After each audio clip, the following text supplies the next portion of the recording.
Bonjour les amis. Non mais est-ce que vous avez entendu tout ce qu'il a raconté Zemmour hier à la convention de la droite? Non mais comme disait Bernard Blier dans Les Tontons Flingueurs, mais il est dingue ce mec, il est dingue. Attendez, vous vous rendez compte le contexte dans lequel il prononce ces paroles?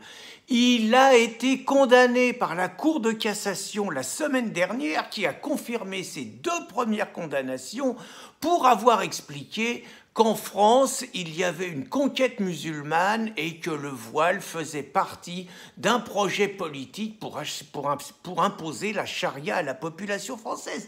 Il morfle, il est condamné à nouveau. Il y a une campagne de presse qui commence à s'organiser. Apathy et Gérard Miller montent au créneau et disent « Zemmour, il doit avoir une émission à CNews et on va lui donner la parole pendant 4 jours par semaine. » Et ils disent est-ce que c'est normal que Soral, qui vient de prendre 2 ans de prison et 170 000 € d'amende pour avoir tenu des propos de haine contre les Juifs, c'est ce qui a été dit, subisse ces condamnations quand on va donner 4 jours d'émission à Zemmour toutes les semaines. Et c'est vrai que la comparaison entre le sort des Juifs dans les années 30 et celui des musulmans aujourd'hui est pertinent, car chacun sait que dans les années 30, il y avait plein de Juifs qui tuaient au nom de Yahvé. Donc le Zemmour hier, mais alors là, il s'est complètement lâché, il en a jamais dit tant, mais c'est une provocation énorme. Je vais vous en citer quelques exemples, mais je suis encore sous le choc. Il a dit, en France, comme dans toute l'Europe, tous nos problèmes sont aggravés par l'immigration. École, logement, chômage, déficits sociaux, ordre public, prison. Tous nos problèmes aggravés par l'immigration sont aggravés par l'islam, c'est la double peine. Mais attendez, on se tue la santé à expliquer que l'immigration c'est une chance pour la France.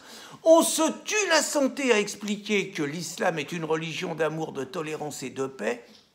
Et l'autre, voilà ce qu'il dit, il sème la haine, il sème quelque part la future guerre civile qui va éclater. C'est grave, et puis il continue. Il nous raconte qu'aujourd'hui, on veut exterminer l'homme blanc hétérosexuel catholique. Mais qu'est-ce que c'est que ces délires? Qu'est-ce que c'est que ces fantasmes?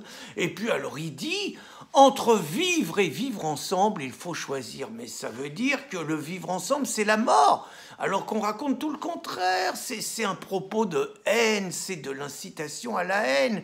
Il dit encore, les jeunes Français vont-ils continuer d'accepter d'être minoritaires sur leur propre pays? Alors déjà, il y a une division, parce que dans son esprit, les jeunes Français, c'est les jeunes Français blancs, comme si finalement les autres Français d'autres couleurs, d'autres origines qui participent à l'enrichissement multiculturel, ils n'étaient pas dignes d'être Français. Ils divisent le peuple de France.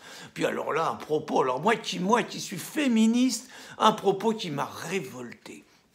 Comment ne pas être ébloui par les tenues de notre ministre préféré, Sibeth Ndiaye, sommet de la distinction française. Évidemment, tout le public a rigolé. N'empêche, est-ce qu'il aurait dit ça si Sibeth, elle n'était pas femme? Et est-ce qu'il aurait dit ça si Sibeth, elle n'était pas noire? Je suis sûr que non. Vous voyez un peu tous les dessous de tels propos. Puis alors là, vous avez raison d'avoir peur. C'est votre vie qui est en jeu, c'est votre peuple qui est en jeu. Non mais attendez, il est en train de raconter aux Français qu'on va mourir, qu'on va se faire exterminer, qu'on va disparaître. Enfin, vous rendez compte le sentiment d'angoisse qu'il véhicule. Et puis alors là, une comparaison historique. Il a raconté qu'on vivait dans un nouveau pacte germano-soviétique et que le nouveau pacte germano-soviétique, c'était l'alliance entre l'islam et le progressisme. Alors d'abord, il dit islam, lui. Il dit pas islamisme. Enfin, il pourrait faire attention quand même, parce que l'islamisme, c'est pas l'islam. Donc déjà, en plus, il incite à la haine en raison d'une appartenance religieuse. Et alors il ajoute que si les Français souhaitent, si la jeunesse française souhaite être minoritaire, elle mérite d'être colonisée. Et que si elle ne veut pas être colonisée, elle devra se battre. Enfin, propos qui montrent l'impossibilité du vivre ensemble, le besoin de véhiculer un discours qui prépare la guerre civile. Et puis alors là, le truc le plus abominable, il nous fait le coup de la nouvelle alliance du sabre et des goupillons. C'est aujourd'hui l'alliance de la Kalachnikov et de la djellaba. C'est sembler dire que finalement tous les braves croyants qui sont habillés en djellaba, parce que c'est leur tradition, parce que c'est leur code, c'est des gens qui sont prêts à prendre la Kalachnikov. Enfin bon, jamais, moi ce qui me révolte, c'est que tous les islamophobes habitués, c'est-à-dire les Christine Tazin, les Renaud Camus, les Gérard Boyadjian, tous ceux qui se sont déjà fait épingler pour islamophobie, ils n'ont jamais dit mais le 10e de tout ce qui est dit là, puis ils se sont retrouvés au tribunal. Puis moi ce qui m'inquiète, c'est que Zemmour, il exerce une mauvaise influence sur Marion. C'est-à-dire, auparavant, avec Marine, elle était correcte. Marine, par exemple, elle disait que l'islam, c'était compatible avec la République et compatible avec la France. Ça, c'était correct. Et puis, Marine, elle engueulait ceux de son camp qui voulaient parler du grand remplacement, qui voulaient parler de l'islamisation de la France. Elle avait interdit à Karim Mouchik, quand il était président du Ciel, d'aborder ces questions. Et bien, Marion, hier, elle a parlé du grand remplacement. Donc, Éric, il exerce une mauvaise influence sur la jeunesse. Ça va pas du tout. Bon. Une fois qu'on a dit tout ça, moi je suis désolé, j'ai regardé, on est dimanche matin, il est 9h, aucune réaction. Mais ils foutent quoi les antiracistes? On les paye à quoi?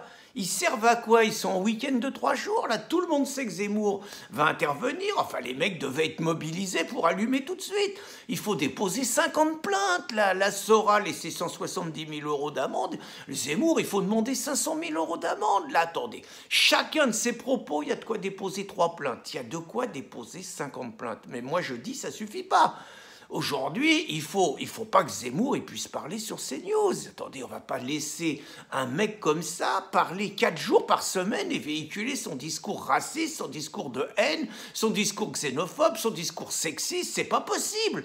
Donc, il faut organiser des manifs de tout le camp de progrès devant les locaux de CNews pour empêcher cette forfaitude. Mais moi, je vais plus loin. On ne peut plus accepter que Zemmour passe sur la moindre antenne. Alors, il est déjà interdit de service public, mais il faut qu'il y ait une mobilisation citoyenne des journalistes pour signaler à chaque fois qu'il y a une antenne qui l'invite.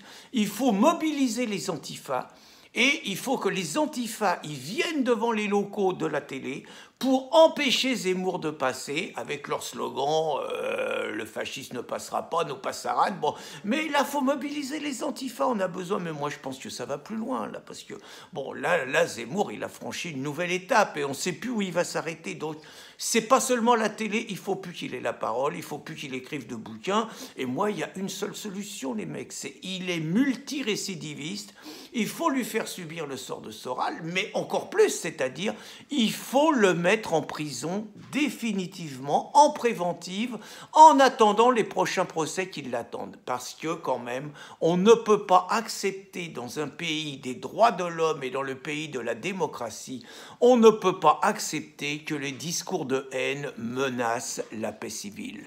Bonne journée, les amis.